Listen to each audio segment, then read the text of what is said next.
ആരോ ചേട്ടനെ കാണാൻ വന്നിട്ടുണ്ട്. നമസ്കാരം സാർ. ഹായ്, ഇതെന്റെ സിസ്റ്റർ ആണല്ലേ? പ്രൊഫഷണൽ തീഫാണ്. നീ അകത്തേക്ക് പോയിക്കോ. പോവാണല്ലേ? നമ്മള് ഫോണിൽ സംസാരിച്ചു. ഇദ്ദേഹമാണ് സാറുമായിട്ട് സംസാരിച്ചത്. Hello sir. Nice to meet you sir. ഇത് സാറിനെ കൊണ്ട് എങ്ങനെയാ? എനിക്ക് വിശ്വസിക്കാൻ പറ്റുന്നില്ല. I'm so excited about it. എപ്പോഴും ഒരു വിശ്വാസമാണ് സർ. ഇനി മുതൽ അതൊക്കെ താനെ വന്നോളൂ. അല്ല, നമുക്ക് എപ്പോ കാണാൻ പറ്റും? അതെന്റെ കയ്യിലല്ല. ഈ ലോകത്ത് നമുക്കറിയാത്ത ഒരുപാട് അമാനുഷിക ശക്തികളുണ്ട്. അതില് ചിലതൊക്കെ നമുക്ക് മനസ്സിലാക്കിയെടുക്കാൻ കഴിയും. എന്തിന്, കാണാൻ പോലും സാധിക്കും. പക്ഷെ ചില കാര്യങ്ങൾ അത് നമ്മുടെ അറിവിനേക്കാളെല്ലാം അപ്പുറമായിരിക്കും. അതിനെയാണ് നമ്മൾ മിത്ത് എന്ന് പറയുന്നത്. പക്ഷേ ഇതെല്ലാം നമ്മുടെ പൂർവികന്മാരായ സിദ്ധന്മാർ വളരെ വിദഗ്ധമായി കണ്ടുപിടിച്ച് താളിയോല ഗ്രന്ഥങ്ങളാക്കി മാറ്റി അതെല്ലാം നമുക്കിടയിൽ തന്നെ സൂക്ഷിക്കുന്നുണ്ട്. അങ്ങനെയുള്ള രഹസ്യമായ ഒരു താളിയോല ഉപയോഗിച്ചാണ് നമ്മൾ ഈ കാര്യത്തിലേക്ക് പൂർണ്ണമായി കടന്നിരിക്കുന്നത്. കുംഭകോണത്തിനടുത്തുള്ള തിരുനെല്ലൂർ ക്ഷേത്രത്തിലേക്ക് പോയിട്ടുണ്ടോ? ആ ക്ഷേത്രത്തിന് ചില പ്രത്യേകതകളുണ്ട്. അതായത് ആ ക്ഷേത്രത്തിന് മുകളിലൂടെ പറക്കുന്നത് ഈ ലോകത്തിലെ ഏത് രാജ്യത്തിന്റെ സാറ്റലൈറ്റ് ആയിരുന്നാലും അത് 30 സെക്കൻഡ് തന്റെ പ്രവർത്തനം നിർത്തിവെക്കും. അതെങ്ങനെ സംഭവിക്കും? അതറിയാതെയാണ് US-ൽ നാസയിൽ ഇന്നും ഇതിനെക്കുറിച്ച് റിസർച്ച് നടത്തിക്കൊണ്ടിരിക്കുന്നത്. അതുപോലെയാണ് നമ്മൾ നടത്താനിരിക്കുന്ന ഈ പ്ലാനിങ്ങും.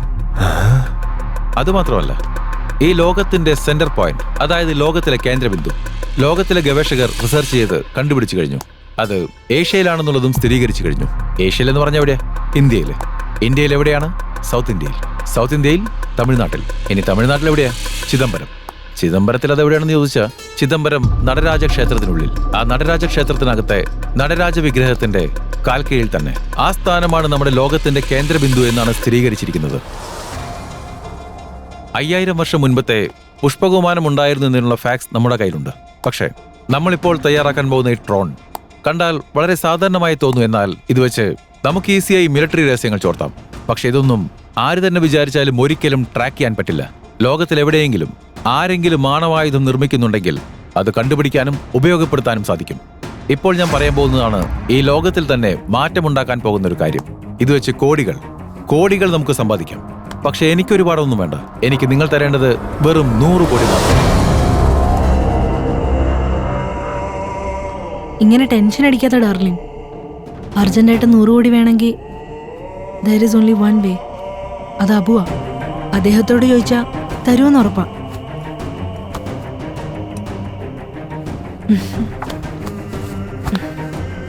അബു അത്ര നല്ല ആളൊന്നും അല്ല. പക്ഷെ നമുക്ക് വേറെ വഴിയില്ല.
രണ്ടുപേരും കഴിഞ്ഞ 10 വർഷമായിട്ട് അബുവിൻ്റെ കൂടെ ഉണ്ടെന്ന് എനിക്കറിയാം.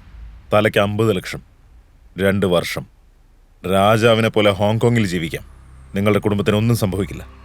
നിങ്ങൾ തിരിച്ചു വരുമ്പോൾ ഇവിടെ ഒരു കുഴപ്പം ഉണ്ടാവില്ല. എന്താ ചെയ്യാമോ?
അരുത്.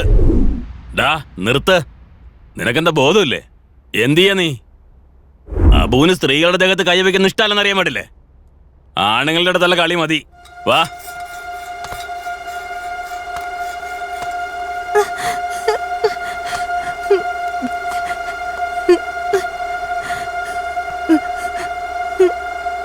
मर गया समझ ले.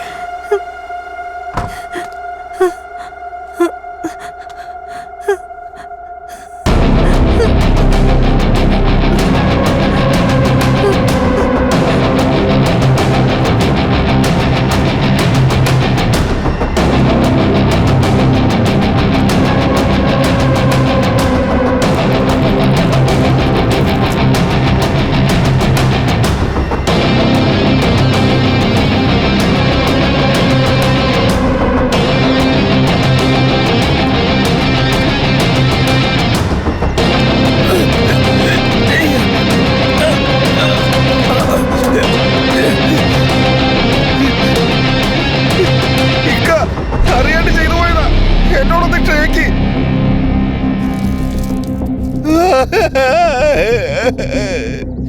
അറിയാതെ ചെയ്തു പോയതാ. അബുക്ക, അബുക്ക,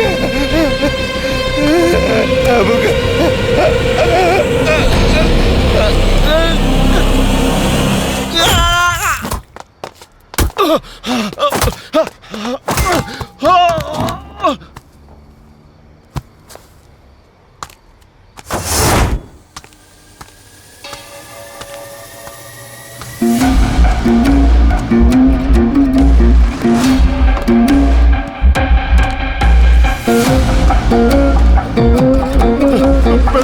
പ്ലീസ് വേണ്ട.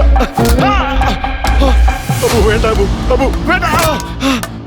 അറിയാതെ പറ്റിപ്പോയതാ, ക്ഷമിക്കാം.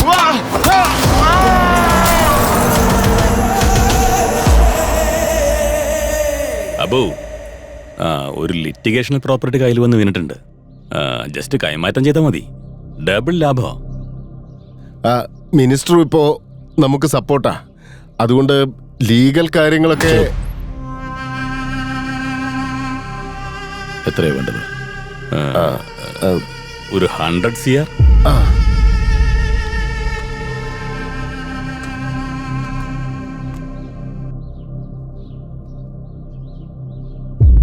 എപ്പോ തിരിച്ചു തരും? ഒരു 1 വീക്കില്. ഞാനെങ്ങനെ വിശ്വസിക്കും? അബു, നിങ്ങളെ വിശ്വസിച്ചാണ് ഞങ്ങൾ എല്ലാരും വന്നത്.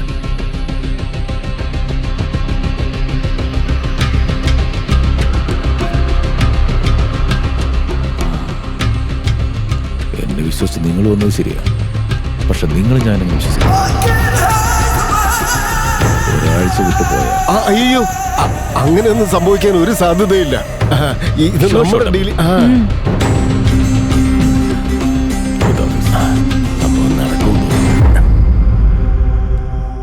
ഈ കാശ് മുഴുവൻ നിങ്ങൾക്കുള്ളതാ. എന്തിന്?